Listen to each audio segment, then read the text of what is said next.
টেকনাফ থেকে তেতুলিয়া রূপসা থেকে কাছড়িয়া পর্যন্ত সব জায়গা থেকে ফোন আসে, ভাই আমরা কি দল থেকে হারিয়ে গেছি? আপনারা কি আমাদেরকে দল থেকে বের করে দিচ্ছেন? আমাদের তো কেউ কথা রাখে না, আমাদেরকে কেউ আর ফোন দেয় না, কেউ যোগাযোগ করে না। এই নেতা কর্মীদেরকে পৌঁছাতে গেলে তারা কোম্পানির কাছে কোনো লোকাল এমপি মন্ত্রী কেউ নেতা লাগবে না। বারাকান্তের জন্য যে আমি গত 17 বছর জেলে গিয়েছি, অনেক সময় আমি গিয়ে দেখেছি যে জেলে যারা বন্দী ছিলেন তাদের আর্থনাদ, তাদের কথা, তাদের চোখের পানি দেখেছি। একসাথে আমরা ডাল খেয়েছি, একসাথে আমরা পচাভাত খেয়েছি, একসাথে আমরা মার খেয়েছি। এবং আমি আয়নাগরকে আমি হয়তো বা দেখতে পাই না, কিন্তু আমি কয়েকবার ডিবি এবং র্যাব করতে আমি ঘুমের শিকার হয়েছি। অর্থাৎ আমাকে সেখানে পৌঁছায় নাই, কারণ আমার টাকা পয়সার বিনিময়ে আমি কোনো না কোনো কমে বেঁচে গেছি। তো যাই হোক, আমি এই কথাগুলো আপনাদেরকে বলবো কেন আমাদের এই সংগঠনটা আজকে আমরা যাত্রা শুরু করছি। আমি যখন নাকি 5ই আগস্টের পরে আমাদের বাংলাদেশ জাতীয়তাবাদী দলের সেই জেলে নির্যাতিত, নিপীড়িত, ত্যাগী, পদবঞ্চিত নেতা কর্মীরা যখন নাকি আমাদের তারেক রহমানের সাথে কথা বলার সুযোগ পাচ্ছে না, দলের কোনো পদপদবি পাচ্ছে না, দলের সাথে তাদের কোনো যোগাযোগ নাই, যারা লোকাল এমপি মন্ত্রী এখন হয়ে গেছেন তারা যখন তাদেরকে যোগাযোগ করছে না, তাদের সাথে সম্পর্ক রাখছে না হাইব্রিডের আন্দোলনের কারণে, তখন আমার কাছে সারা বাংলাদেশ থেকে, টেকনাফ থেকে তেতুলিয়া রূপসা থেকে কাছড়িয়া পর্যন্ত সব জায়গা থেকে ফোন আসে, ভাই আমরা কি দল থেকে হারিয়ে গেছি? এবং আপনারা কি আমাদেরকে দল থেকে বের করে দিচ্ছেন? আমাদের তো কেউ কথা রাখে না, আমাদেরকে কেউ আর ফোন দেয় না, কেউ যোগাযোগ করে না।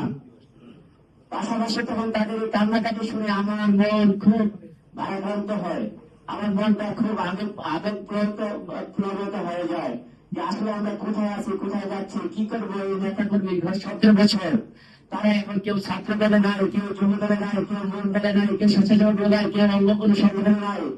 এখন তারা কাঁদে, তাদের কেউ খোঁজ খবর নেয় না।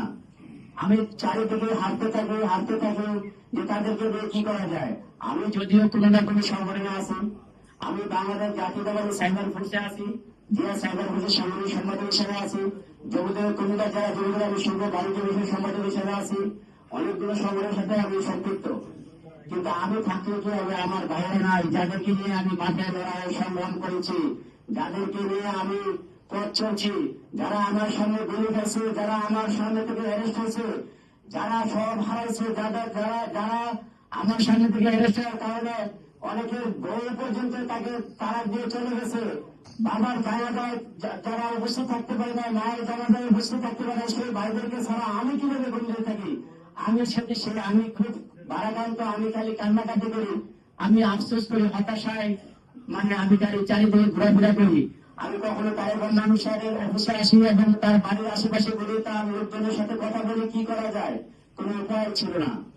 পরবর্তীতে আমি সানি ভাই সহ, গোয়া ভাই সহ, আমার এক সহযোদ্ধা যশোর জেলা যুব দলের প্রচার সম্পাদক এসকেন্দ্র আহমেদ জনি, সেও অনেক থেকে প্রায় 60-এর উপরে তার মামলা, তাকে নিয়ে আমরা একটা ঘরোয়া পরিবেশে মুস্তফা ভাই সহ সবাই মিলেমিশে আমরা ঢাকার যে কোনো একটা জায়গায় গুলশানে তারেক সাহেবের বাসার কাছাকাছি আমরা একটা মিটিং এ আবদ্ধ হই, কফি মিটিং এ বসে আলোচনা করি যে আমরা তো অনেক কিছু পাবো বা পাবো না, বাট আমরা আমাদের বাংলাদেশ জাতীয়তাবাদী দল অর্থাৎ খালেদা জিয়ার নেতৃত্বে, আবশ্যক নেতৃত্বে, অর্থাৎ খালেদা জিয়ার চেয়ারের জন্য, ক্ষমতার জন্য, আজকে তারেক রহমানকে প্রধানমন্ত্রী বানানোর জন্য যে সমস্ত নেতা কর্মীরা সেই টেকনাফ থেকে তেতুলিয়া, রূপসা থেকে পাটুরিয়া 17 বছর লড়াই সংগ্রামের মধ্য দিয়ে মশারি টাঙ্গিয়ে বাড়ি হারা হয়ে, না হারা হয়ে, বাড়ি হারা হয়ে জল জীবন ঘাটিয়ে আয়নাগুলি বন্ধু ছিল, সেই ভাইদেরকে হারাতে দেবো না।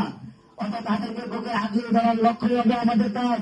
আমরা কিভাবে তাদেরকে জিয়া পরিবারের সাথে, বাংলাদেশ জাতীয়তাবাদী দলের পরিবারের সাথে একত্রে আবদ্ধ হয়ে থাকতে পারি। আবার বহুকাল যতদিন বাংলাদেশের জাতীয়তাবাদী দল থাকবে ততদিন আমরা যাতে এক পরিবার হয়ে থাকতে পারি।